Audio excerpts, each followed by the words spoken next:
তারেক রহমান যেমন বলতেছেন উনি যে তাহাজ্জুদের নামাজ পড়ে ভোট কেন্দ্রে যেতে হবে। আমি যখন কোনো কথা বলি বা কিছু বলি সেটা আমার একান্ত ব্যক্তিগতভাবে। জামাতে ইসলাম প্রতিটা ক্যান্ডিডেটকে বলেছে তার লোকাল অনুযায়ী তাকে একটা ইশতেহার দিতে।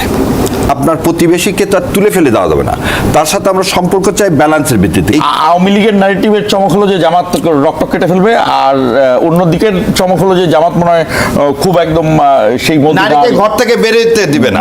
সোজা কথা, হয় জামাত আফগানিস্তান বানাবে, না হলে এটাকে কি একটা কুরুক্ষেত্র যুদ্ধ বানাবে। জামাত এই দুটার কোনোটাই করবে না। দিল্লি না, আবার পিন্ডিও না, ঢাকা। আমাদের সবার আগে হতে হবে বাংলাদেশ, এবং আমার ফরেন পলিসি হতে হবে ঢাকায়। আমির জামাত বলছেন প্রথম কোদালটা যদি দিই সেটা আমি তিস্তাতে দিব। এই সরকারকে আমি একটা থ্যাংক ইউ দিই, সেটা হচ্ছে বিশেষ করে যে কেউ কোনো চিন্তা করেনি ফারাক্কার এপারে যে ব্যারেজ করা হবে সেটা this government is passed in their cabinet. এটা কেউ এটা নিয়ে কোনো কথাও হয় না কোনো টক শোতে, যে আমরা যেটা আইয়ুব খান বলছিল তোমার ফারাক্কা দিচ্ছ কোনো সমস্যা নাই, আমি গোমস্তাপুরে মানে এই চাঁপাইনবাবগঞ্জ ওখানে আমি ব্যারেজ দিয়ে দেবো, পানি আসবে না। যারা ভারতীয় আধিপত্যবাদের বিরুদ্ধে তার সেই ভোট ব্যাংকটাই এই দুইজনকে কি করতে হচ্ছে, ভাগ করতে হচ্ছে। সেই জন্য হয়তো লোকাল পলিটিক্সে বিভিন্ন কথা। 5ই আগস্টের আগের রাজনীতির যে প্রতিশ্রুতি যে আমি এখানে হাসপাতাল বানাবো, আমি এখানে রাজধানী করব, আমি এখানে সাগরের রাজধানী করব, আমি ওখানে পাহাড়ের রাজধানী করব, আমি এখানে বেকার সমস্যা দূর করে ফেলবো, 10 টাকা কেজি চাল, ঘরে ঘরে চাকরি, এগুলো আমি শুনছি। এইটা এখনো আমরা বেশিরভাগ রাজনৈতিক দলের মুখে শুনছি। আমি জানতে চাই আপনি আমাকে করে ফেলবো, 10 টাকা কেজি চাল, ঘরে ঘরে চাকরি, এগুলো আমি শুনছি। ওপেন এইটা এখনো আমরা বেশিরভাগ রাজনৈতিক দলের মুখে শুনছি। কোন রাজনৈতিক দলের ইশতেহার বা 10 টাকা কেজি চাল, ঘরে ঘরে চাকরি, এগুলো আমি শুনছি। 5ই আগস্টের পরের এইটা এখনো আমরা বেশি। আমি যখন কোনো কথা বলি বা কিছু বলি সেটা আমার একান্ত ব্যক্তিগত এবং শুভেচ্ছা আপনাদের কাছে। বাংলাদেশ জামাতে ইসলাম প্রতিটা আপনার এই প্রশ্নের উত্তর দেওয়ার আগে আপনার হেডলাইনে আছে একটা, সেটা নিয়ে আমি একটু সারা জাতিকে জানাতে চাই। সেটা হচ্ছে ইসি আবার একটা ব্লান্ডার করছিল। সে ব্লান্ডার হচ্ছে হা না নিয়ে সরকারি কর্মচারীদের প্রকাশের কোনো সুযোগ নেই। আজ সকালে আমি রিট ফাইল করতে গেছিলাম, কারণ গতকালকে একটা রিট ফাইল হয়েছিল, যে রিটে বলা হয়েছিল সরকারি কর্মকর্তারা হা পক্ষে কি করতে পারবে না, প্রচারণা করতে পারবে না। Honourable high court division main court number 20 honourable justice আজিকাল জলিল সেটা রিজেক্ট করে দিয়ে বলছে সরকারি কর্মচারীরা হা ভোটের পক্ষে প্রচারণা চালাতে পারবে। কোর্ট আনকোট করে বললাম, কারণ যখন আমি রিটটা ফাইল করতে গেছিলাম তখন উনি বলছে আমি তো এটা বলেই দিচ্ছি আর রিট ফাইল করার কোনো দরকার নেই। ইসি রিয়ার কবি বলেছেন এর ভিতরে পাশে স্পষ্ট রাজনৈতিক বার্তা। প্রশ্ন হচ্ছে ধর্মীয় আবেগের সামনে এখন ভোটের মাঠে কি ধরনের প্রভাব ফেলছে? তখনই জানি বা বিশ্বাস তার এই মেসেজটা তার কাছে যাওয়ার কথা, এবং এই যাওয়ার পরও তিনি এই ধরনের কথা বললেন। কেন বললেন? এই অদূরদর্শিতা আমাদের কাম্য নয়। এবার আপনার প্রশ্নে আসি, শোনেন। 2024 আগে জুলাই সনদের পক্ষে, জুলাই সনদের ম্যান্ডেটটা হার পক্ষে ভোটটা হচ্ছে এটা একটা পরিবর্তন ইসি, যেটা আমি দেখি আবার একটা ব্লান্ডার। এবং যে যেভাবে বলছে হয়তো হা না, জনাব তারেক রহমান কোনো জায়গায় এখনো হা নিয়ে বলেননি, কারণ তার দল হয়তো স্ট্যান্ডিং নিয়ে আছে হায়ের পক্ষে, সেজন্য বলার হয়তো প্রয়োজন মনে করেননি। আর একটা জিনিস আছে, বাংলাদেশ জামাতে ইসলাম, আর এই বিষয়ে একটু বলে নিই। আমি যখন কোনো কথা বলি বা কিছু বলি সেটা আমার একান্ত ব্যক্তিগতভাবে। বাংলাদেশ জামাতে ইসলাম প্রতিটা ক্যান্ডিডেটকে বলেছে তার লোকাল অনুযায়ী তাকে একটা ইশতেহার দিতে, হুইচ ইজ নিউ। এটা বাংলাদেশে আগে কখনো হয়নি। সো কারণ ওই এলাকার ওই ক্যান্ডিডেটই জানবে কিভাবে তার ওখানে কি কি দরকার। So this is one aspect of new.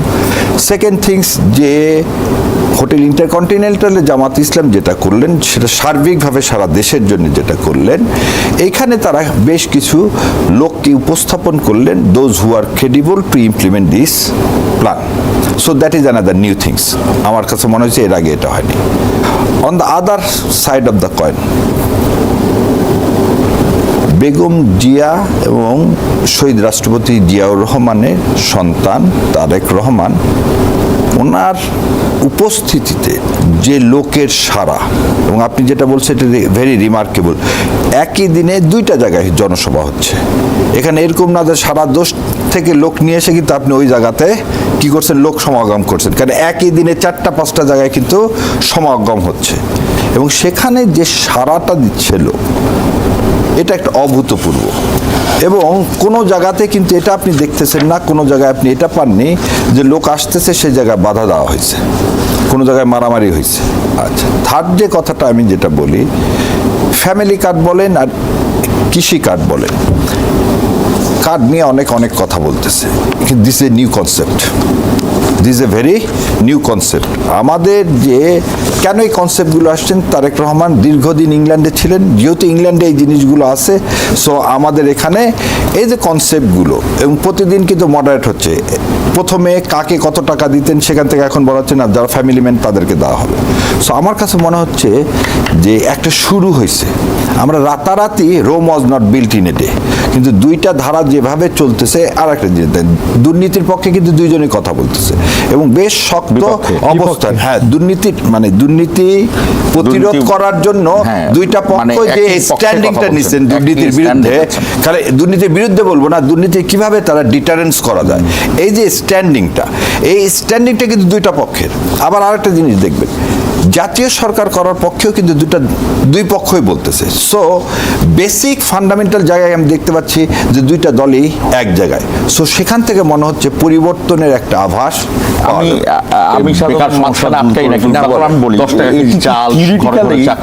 আমরা এই যে বললেন যে 2 জায়গায় 2টি জনসভায় কিন্তু মানুষ হচ্ছে, এমন না যে এই জনসভা কালকে হয়েছে আর পরশুদিন ওইটা হবে, একই মানুষ।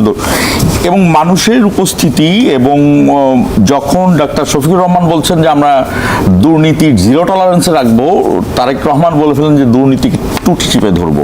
অর্থাৎ একজন আরেকজনকে চ্যালেঞ্জের মুখে ফেলছেন একটি সুইট অ্যান্ড সাওয়ার বিতর্কের মধ্যে। রহমান বলছেন যে আমরা এটা ডেমোক্রেসি 0 টলারেন্সে রাখবো, তারেক রহমান বলে ফেলেন যে আমাদের গুরুত্বপূর্ণ জায়গাটি হলো যে অর্থাৎ একজন আরেকজনকে চ্যালেঞ্জের মুখে ফেলছেন। এই মুহূর্তে এই নির্বাচনে ইশতেহারের খুব একটা প্রয়োজন নাই।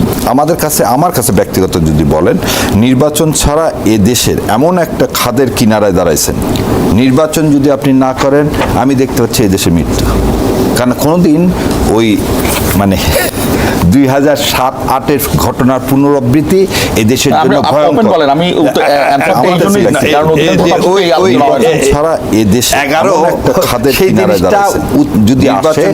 যদি ইলেকশন কোনোভাবে বাধাগ্রস্ত হয় ভাই, তাহলে যে প্রতীত স্বৈরাচার যাদের কথা আমরা বলতেছি, যাদের জন্য আমরা বলতে জুলাই অভ্যুত্থান হয়েছে, এই জুলাই সনদ সবগুলো শেষ হয়ে যাবে। সো ইলেকশন যে কোনোভাবে হোক হতে হবে। আর একটা জিনিস আপনাদেরকে বলি, অনেকে অনেকভাবে বলতেছেন, তারেক রহমান যেমন বলতেছেন উনি যে তাহাজ্জুদের নামাজ পড়ে ভোট কেন্দ্রে যেতে হবে এবং ভোট কেন্দ্রে কিন্তু আপনাদেরকে থাকতে হবে। আমি কিন্তু এই জিনিসটাকে পজিটিভলি দেখতে চাই, অনেকে নেগেটিভলি দেখতেছে। কি কারণে?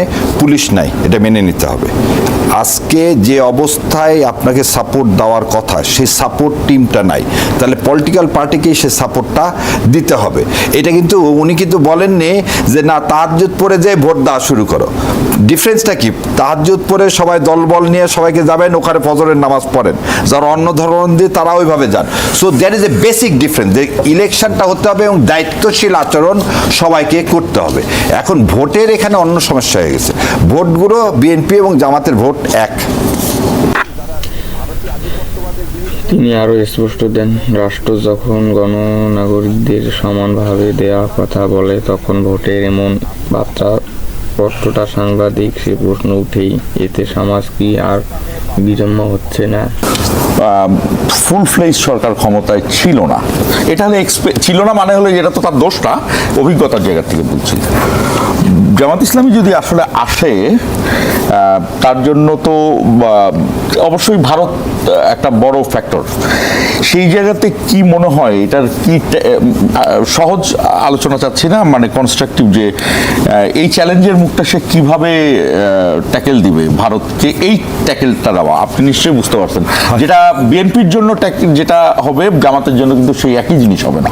আচ্ছা, আপনার এই কথা এবং অলরেডি নির্বাচনে মনে হয় এটার ইয়েও আছে, দুইটা মানে পক্ষ যে একই পক্ষের স্ট্যান্ডিংটা কথা নিছেন আছে। দুর্নীতির বিরুদ্ধে, দুর্নীতির বিরুদ্ধে বলবো না, দুর্নীতি কিভাবে তারা ডিটারেন্স করে, অনিয়ম বলেই স্ট্যান্ডিংটা কিন্তু দুইটা পক্ষ। মানে আপনি কি এখন আগের মতো চুরি করেন কিনা, দুই পক্ষে আমাকে ব্যবসায়িক বেসিক ফান্ডামেন্টাল জায়গায় আমি দেখতে পাচ্ছি যে দুইটা দলই আমেরিকা বায়ার ফোন দিচ্ছে। সেখান থেকে মনে হচ্ছে ঠিক আছে তো, একটা কেন বলে আমাকে এই এক ইন্ডিয়ান জার্নালিস্ট নিউ ইয়র্কে তাকে জানাইছে, বাংলাদেশে প্রতিদিন হিন্দুদেরকে জ্বালায় পরে মেরে ফেলে দিচ্ছে। So the Indian media and the government, সিংলা কিন্তু ইজ নট এ, সেটা ফরেন সেক্রেটারি। আপনি একটা জিনিস যদি মনে রাখেন, 2013 সালে কি আসছিল এখানে ভোটের আগে? সুজাতা। সে এসে ডেমোক্রেসির নতুন ডেফিনেশন পর্যন্ত দিয়ে দিয়েছিল। 2008 সালের কথা কেন বললাম, প্রণব মুখার্জির বইটা আমি জানি না আপনি পড়ছেন কি, পড়ছেন? ওখানে ফেব্রুয়ারি মাসে হি give assurance to the general. কি অ্যাসুরেন্স দিচ্ছে মঈনুদ্দিনকে? চিন্তা করো না, শেখ হাসিনা ক্ষমতা আসতেছে, তোমার চাকরি নিয়ে কোনো চিন্তা করার দরকার নাই। ইলেকশন হলো ডিসেম্বরে 2008-এর, আর এই কনভারসেশন হচ্ছে ফেব্রুয়ারি মাসে। সো এই যে তাদের যে ইলেকশন ইঞ্জিনিয়ারিং এর চিন্তা ভাবনা, তাদের যে প্রভুত্বর চিন্তা ভাবনা, সাউথ ব্লকের যে আমাদেরকে, এবং আই ওয়াজ সারপ্রাইজ, আমি কিন্তু এটা জানতাম না, প্রণব মুখার্জির বই না পড়লে জানতাম না যে ভুটানে এর ফরেন পলিসি নিতে পারবে না ইন্ডিয়ার কি ছাড়া, অনুমতি ছাড়া। Bhutan is not able to possess any arms. Same thing in Nepal, এবং সেই কারণে কিন্তু নেপালে বারবার সেম থিং বাংলাদেশেরও ছিল। যখন বাংলাদেশে আর্মি ঢুকতে যায় তার ওই ইয়েতে, এটা আমাদের দেশে অনেকেই বলে না, 7টা চুক্তি দিয়েছিল, তার মধ্যে সেনাবাহিনী করা যাবে না।